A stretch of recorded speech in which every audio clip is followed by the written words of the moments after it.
Tinder, a popular online dating app, is designed to help users meet new people and explore their possibilities. However, the app is not designed to help users find love, as it aims to maximize loneliness and become one of the most profitable apps globally.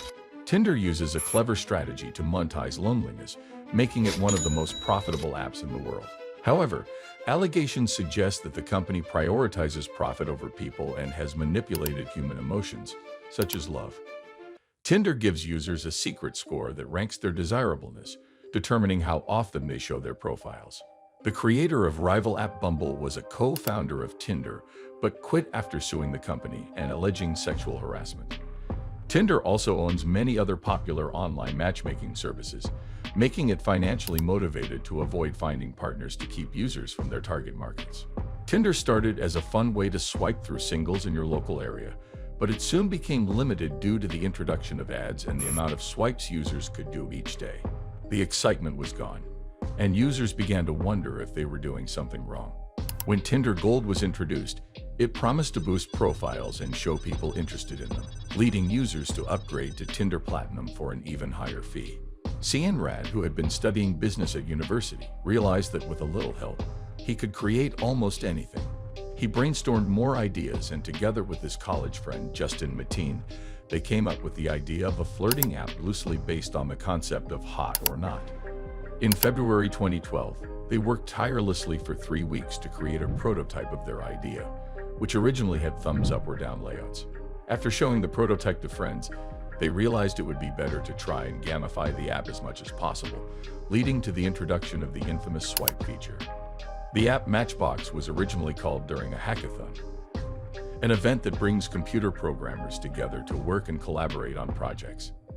This particular project was hosted by Hatch Labs, a startup incubator owned by a giant conglomerate called IAC, which owns Match Group, a company with a majority stake in Match.com, FishOccuped, and other popular dating sites. After the hackathon, IAC invested in Matchbox, a company that has a near monopoly on online dating. Tinder, a dating app, was initially named Matchbox due to its similarities to Match.com. However, the name was later changed to Tinder due to a misunderstanding about its relationship with IAC, the company's majority owner. The app quickly became one of the most profitable apps in the world. Justin, the founder, introduced the app to influential people and fraternities, selling it as a way to expedite the hookup process. The app quickly spread across college campuses and into the mainstream of big cities. Tinder's popularity was further fueled by the company's massive parties, where only those who had downloaded the app could enter. By October 2014, users completed over 1 billion swipes per day, with an average user spending nearly 90 minutes per day on the app. Tinder was named the best new startup of 2013 by TechCrunch, and Cian Rad and his co-founders were featured on the covers of course magazines. However, Tinder also attracted negative attention, with complaints that it made dating superficial and causing an increase in infidelity. In 2014, Whitney Wolfe, an early co-founder of the company, filed a sexual harassment charge against Tinder, claiming that Justin Mateen, her ex-boyfriend and Tinder co-founder, had sent her threats and abusive text messages, and that the Tinder culture was misogynistic.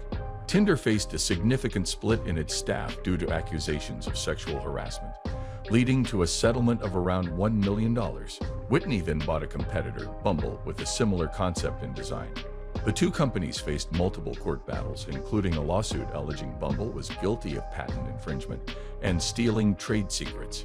In December 2016, Greg Bluth took over as Tinder CEO, but was later removed after being accused of sexual harassment by a former vice president.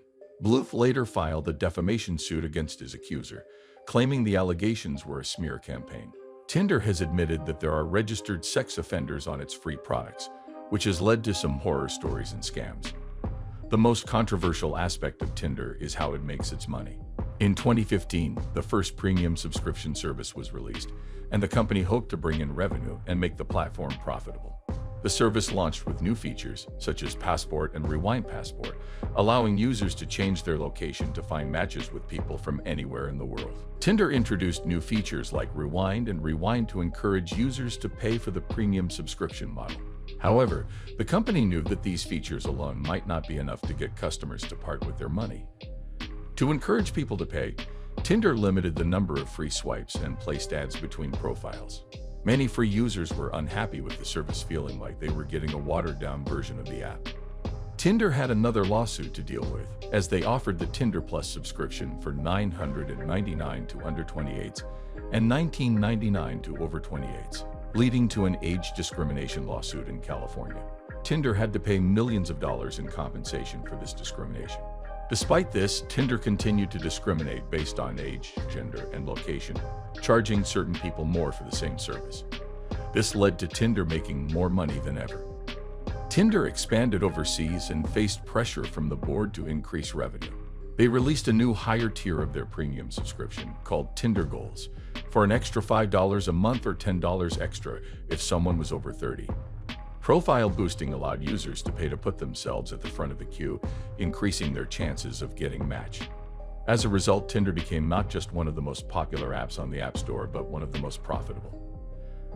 However, Tinder ignored the growing community of loyal fans who were complaining about the app turning its back on its users. Tinder has released a third premium subscription tier for $19.99 per month, or for those over 30, which allows users to message before matching. This negates the mutual attraction system that Tinder was founded on. In September 2019, the U.S. Federal Trade Commission sued Tinder's parent company Match Group for using fake users to bait men into paying for subscriptions. Tinder also uses monetization tricks, such as hiding potential matches from free profiles and charging users up to $70 for profile boosts, priority likes, or super likes. Tinder has turned dating into a pay-to-win game, with the odds becoming increasingly stacked against users. Tinder also has a hidden desirability score, which determines how often users are shown to people and who they are shown to. This hidden rating is used to keep users hooked on the platform. Tinder has replaced the Tinder paradox with a similar algorithm that stops showing profiles deemed less popular. However, the most interesting aspect of Tinder's economics is its virtual private network, Advantage VPN. Advantage offers unlimited simultaneous connections, 24/7 customer support, and is fast and easy to use. By clicking the link provided, users can receive 65% of Advantage's yearly plan, a small investment to protect their valuable personal information. Tinder, a popular dating app, has been accused of using artificial intelligence to keep users engaged and potentially causing them to lose 2 customers. The app's success in matching users to potential partners is based on the number of matches it receives, which can lead to users being hooked on the app. Tinder's main method is to stagnate matches, causing users to feel a sense of dopamine and swiping in search of more matches. The app uses data science to know the average number of matches needed to regularly use the app and to keep users in a Goldilocks zone of just the right amount of matches. The app has been criticized for its deception, bullying, and outright lies, leading to concerns about the company's financial stability. Tinder, a dating app, was accused of stealing billions of dollars from its employees by fabricating a fake global valuation. The company's parent company gave a false valuation in 2017, resulting in the co-founders and early employees being worth significantly less than they should have been. They demanded $2 billion in compensation. By late 2021, Match Group settled the legal dispute and agreed to pay Tinder's co-founders and original team $441 million. Despite the drama, Tinder has revolutionized dating by making it easier to connect with new people. This is it for today, everyone. I hope you find the video interesting and informative. So do like and share the video with your friends, and don't forget to subscribe our channel and hit the bell icon to stay tuned with us. See you soon in the upcoming videos. Evan Spiegel, a failed business idea and his girlfriend's breakup, was inspired by his friend Reggie's idea of sending disappearing photos. They wanted to send nudes without a permanent copy, and they believed girls would be more likely to send them photos if the pictures disappeared afterwards. However, Ivan realized its potential went beyond that, as it would allow people to share things more freely without worry. They decided to split everything 50/50 and started coding together. Despite several rejections, Ivan convinced Bobby to help build a prototype, which they named Peekaboo. They sent the app to friends, who used it surprisingly high. Later, at a Stanford event, Ivan presented their new app to investors, but none were interested. The investors missed an opportunity to make billions of dollars. The Stanford teaching assistant, who had organized the event, asked Ivan if he had created a sexting app. He was told he had to come up with a new name, Snapchat, which combined snapping a photo and chatting with friends. Snapchat, a social media app, had a rough start with only a few users and no investment. Despite this, co-founders Evan, Reggie, and Bobby continued to work on the app, with Bobby coding and Evan working on design. They decided to create a bright yellow background to stand out in the app market. However, Reggie, a 21-year-old, seemed more interested in partying than building a business, causing tension between the co-founders. After an argument, Evan and Bobby locked Reggie up, leading to legal battles. Snapchat was down to 2 co-founders, and Evan tried to attract new users through various methods, including emailing bloggers and handing out flyers. However, most people didn't get the app's appeal. However, Snapchat suddenly gained a significant increase in users from teenagers, and the number of daily active users grew rapidly. This led to Snapchat going viral among a younger user base who shared it with their friends. Snapchat, unlike other popular social media platforms like Facebook and Instagram, felt like a private club for friends, allowing teenagers to send casual, authentic images without the pressure to create perfect versions. This led to increased usage and a more fun experience for users. Snapchat's rapid growth helped secure funding from investors, allowing Evan to hire a larger team to grow the business. However, not everyone saw Snapchat as a legitimate communication tool, with many still viewing it as a gimmick or a sexting app. Snapchat's young users were particularly concerned about the sexting component, but it had a lot of use cases, such as sending photos of themselves with short captions, making it feel more personal. In 2014, Reggie, a founder of Snapchat, filed a lawsuit against Evan and Bobby, claiming he was unfairly kicked out. Eventually, a settlement was reached, with Reggie receiving a lump sum payment in exchange for never speaking about Snapchat again. In October 2012, Snapchat users were increasing rapidly, with 20 million photos sent daily and video messages introduced. Mark Zuckerberg, who had been closely following Snapchat, invited Evan to the Facebook campus and asked to buy the company. Evan declined, saying they didn't want to sell. Mark showed Evan a new app called Poke, which was a blatant copy of Snapchat. The implication was that users had to join Facebook or be crushed with their own version of Snapchat. Facebook had more money and users, so it could be the end of Snapchat. Evan ordered a copy of The Art of War for every Snapchat employee. When Poke launched, Facebook's new clone app shot to the top of the App Store, but it quickly fell back down the rankings and faded into obscurity. Poke failed to catch on due to its lack of differentiation, and the fact that many people liked Snapchat because it was separate and closed off from their other social media accounts. Within a couple of years, Facebook would terminate Poke completely, without anyone really noticing. The incident with Snapchat gained significant publicity and demonstrated the potential of the disappearing photo concept. In just 1 year, Snapchat had grown from an unknown app to over 1 million daily active users and sending over 100 million photos daily. The Snap Me verb became a verb, and Zuckerberg was determined to keep up with the success of the app. In 2013, Snapchat launched a popular feature called Stories, allowing users to broadcast their activities to their friends. This feature disappeared after 24 hours, making it feel like missing out. Mark Zuckerberg offered Evan and Bobby $3 billion to buy Snapchat, despite the platform having virtually no revenue at the time. Both Evan and Bobby own roughly 25% of Snapchat, and if they accepted the offer, they would have a personal net worth of hundreds of millions of dollars.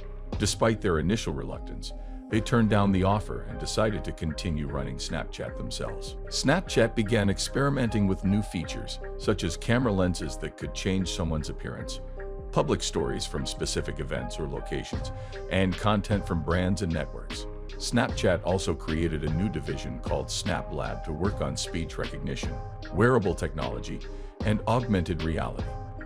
Evan believed Snapchat needed to think about what users wanted next, rather than relying on data or focus groups, as this wouldn't lead to big leaps in innovation. He operated on a principle of thinking what users didn't know they wanted yet, focusing on gut instincts rather than market research. Snapchat, founded by Evan Spiegel, faced numerous criticisms in the media for its privacy practices. The company was linked to crimes, including drug dealer use of the platform to target children and becoming a haven for child predators. In 2013, a security research group reverse-engineered Snapchat's app, allowing hackers to access usernames and phone numbers. The company also faced charges from the FTC over privacy concerns, as Snapchat collected more data than it claimed and snaps did not disappear as they were supposed to. Despite these scandals, Snapchat's perceived value came from its over 100 million active users, which could be monetized at a later point. Many in the media called for Evan's immediate resignation, fearing that after these scandals, it would be impossible for big corporations to make serious deals with Snapchat. Snapchat, a popular social media platform, was spending over $100 million a year by 2014, and CEO Evan Spiegel wanted to prove its sustainable business model.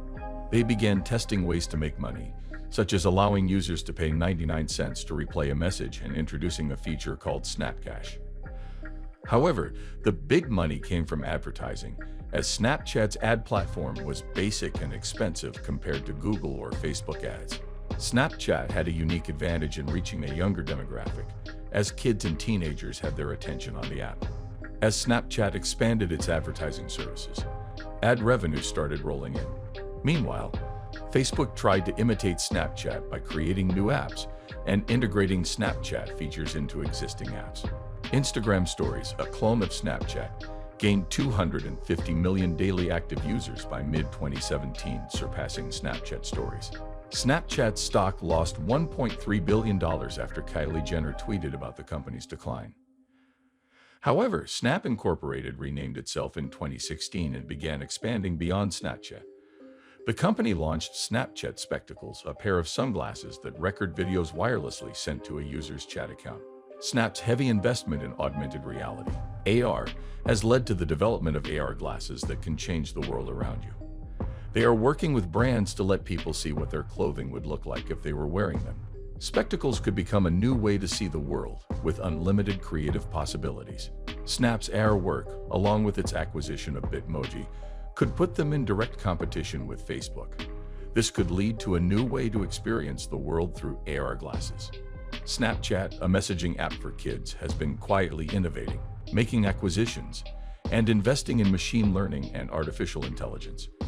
Its demographic skews young, but it could be at the forefront of new technologies and changing reality experiences. Snapchat has been experimenting with copying, such as launching a TikTok clone called Spotlight. This is it for today, everyone. I hope you find the video interesting and informative, so do like and share the video with your friends. And don't forget to subscribe our channel and hit the bell icon to stay tuned with us. See you soon in the upcoming videos.